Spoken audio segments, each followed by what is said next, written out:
This is episode 3 of the Arts Academy podcast with Victor Varnado and Roxxy Haze. How to produce a podcast remotely. Special guest, Amber Rollo. Today, what we're going to talk about is how to produce your podcast during the coronavirus, or how to produce your podcast remotely. Basically, what I'm going to do is I'm going to walk people through 3 different ways to produce your podcast remotely. I've rated them from my third favorite to my first favorite way to produce a podcast remotely, and then we're going to talk about a little bit about the equipment that you can use to produce a podcast remotely, and then I'm going to interview Amber. All right, so let's get started. All right, so if you're sheltering in place, like a lot of us are right now, I know I am, and so is my wife. Hey, Leslie. Hi, did you hear her? Hi, Leslie. Yeah, I heard her. Nice. Okay, so we're sheltering in place, but podcasts must go on, right? I mean, people got to get those podcasts out there, or else. I mean, what is the world going to do? But if you want to get your podcast out there, there's, I think, my favorite 3 ways to do it, and I'll tell you.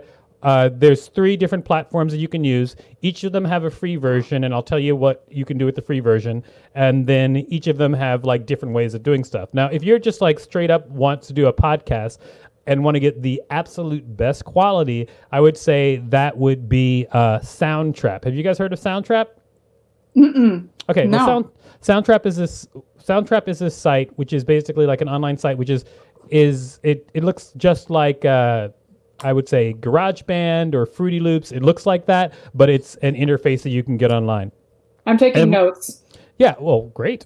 Well, but with Soundtrap, basically, if you have a Soundtrap membership and you have a person that you're interviewing that has a Soundtrap membership, then you guys can both record on your computers simultaneously, and at the end you press the sync button, and then it brings all of the audio files together so that each person has their own audio file recorded from their own computers.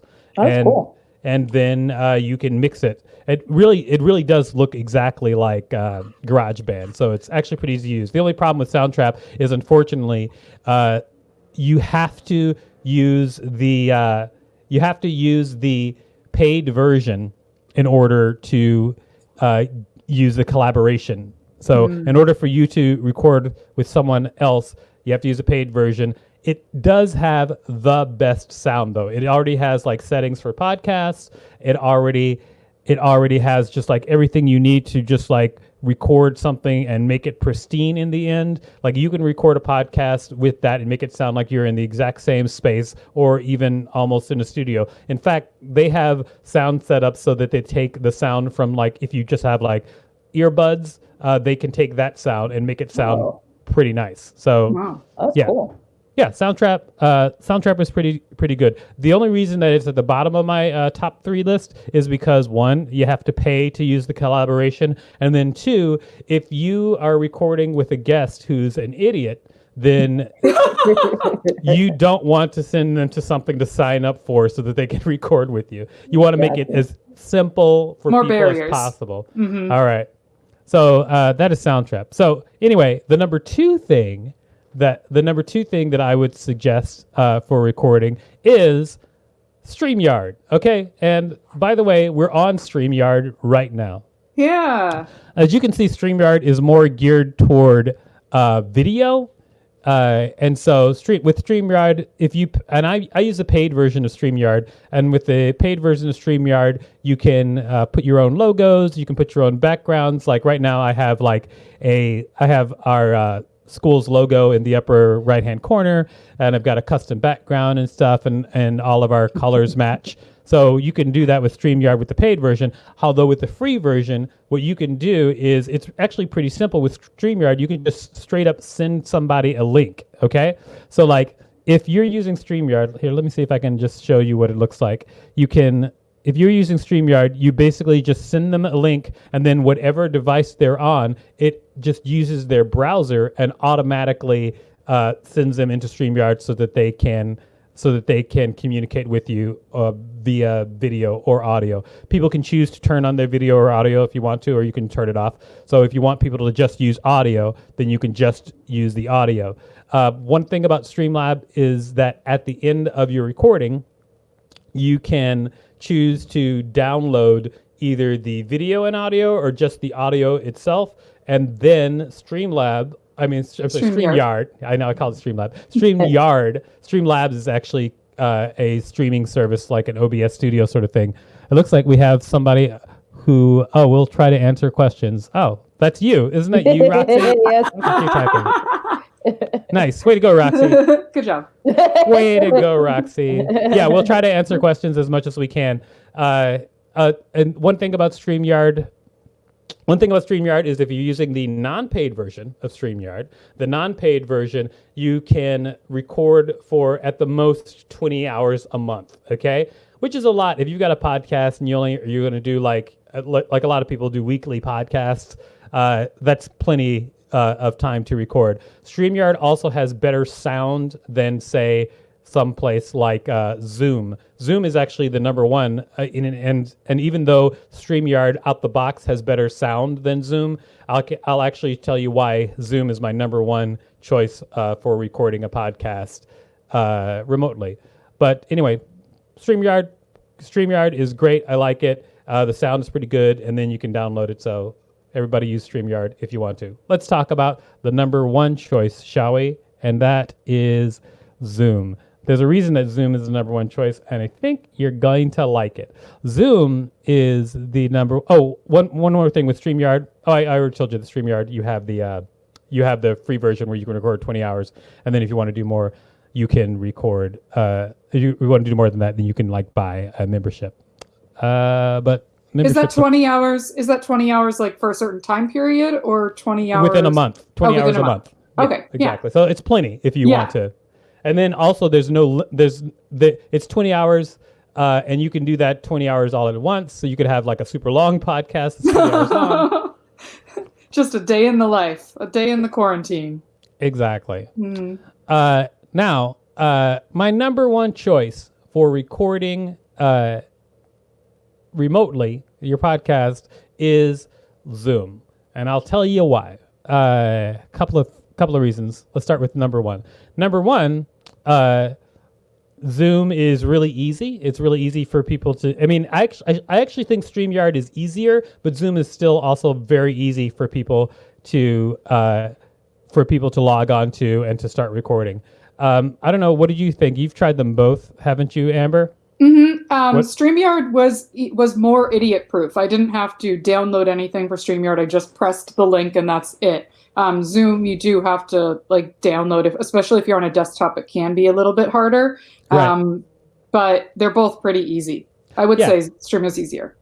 Yeah, StreamYard is super easy. So I think it's the easiest. But Zoom has a feature that a lot of people don't know about, and here it is. With Zoom, if you record to your system locally, so when you're using Zoom, you can choose to record your stream.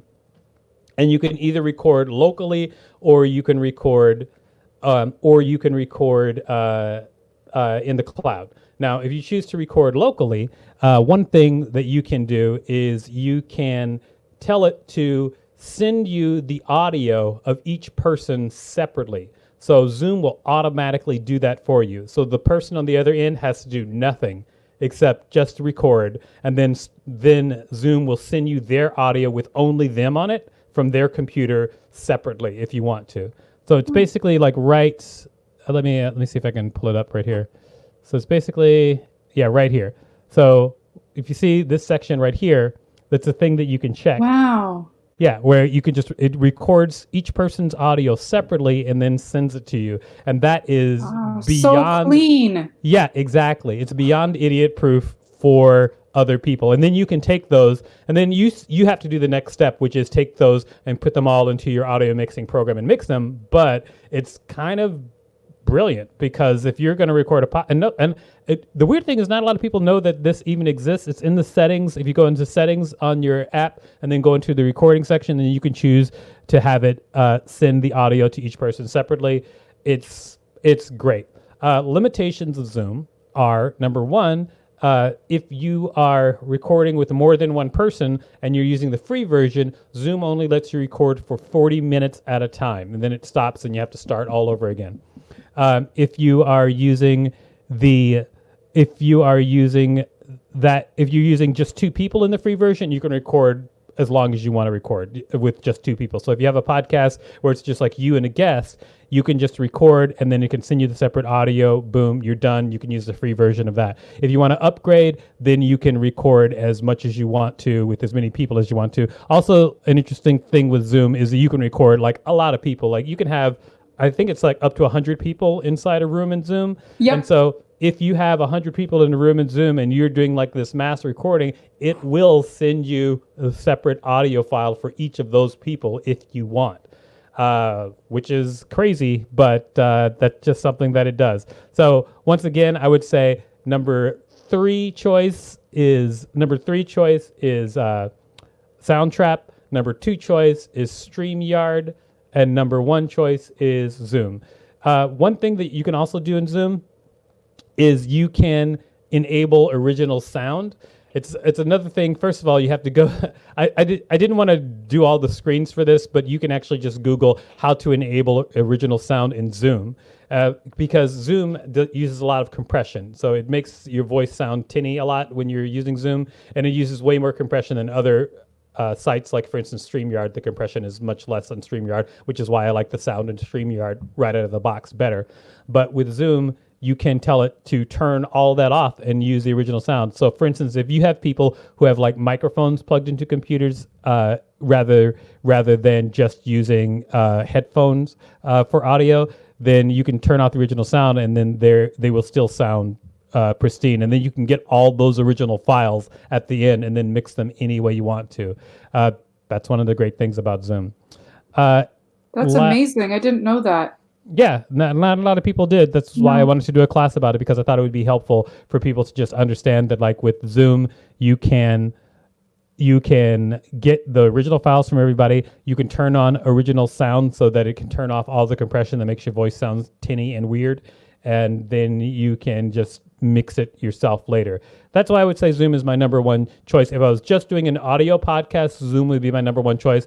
The reason I use StreamYard like right now, because we'll take this audio, and this audio also becomes a podcast from this live stream. But for live streaming, there's nothing better than StreamYard. Because look at this, look at all this stuff we could do. Let me look at this. Beautiful. Whoa. See, look at that. The transitions. Look at this. This is crazy.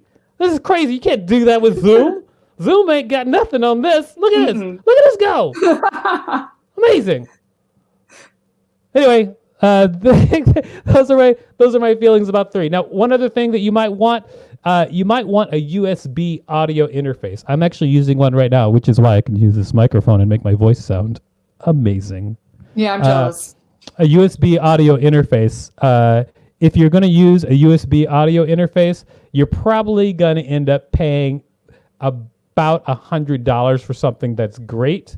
You can get them for as low as $40, but a USB audio interface allows you to plug in a professional microphone into your computer. And then with a lot of these, and with a lot of these systems, the way it works right now, all you have to do is just pick that as your audio device. It's actually pretty simple. Like you can be in Zoom and you can just decide to, you can decide what audio input you want to use, and it will be named, and then you can pick it, and then you can use professional audio on your recording. And so I would suggest you do that if you want to record your podcast, but it's not even necessary.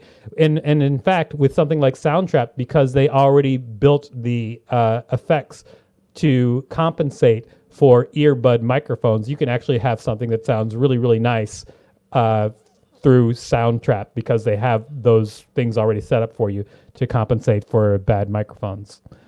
I think that is all we had to talk about that. I mean, this is not like rocket science. It's just like stuff that not everybody knew. So that was actually everything we wanted to talk about. So just to recap one last time, okay, it is Soundtrap is a lot like GarageBand or Fruity Loops but you can do it online and record with people. However, the people need to actually have a membership and a login to Soundtrap, so it's not idiot proof. You've got StreamYard, which is pretty much idiot proof, and then at the end you can take the audio and download it and mix it. Although StreamYard mixes all the audio together for you. Unfortunately, it does not give you separate files. Zoom gives you separate files, which is great. And I think that if you just want an audio podcast, Zoom is, I would say, the number one choice. So good luck out there, everybody who's doing podcasts. You can find us at artsacademypodcast.com.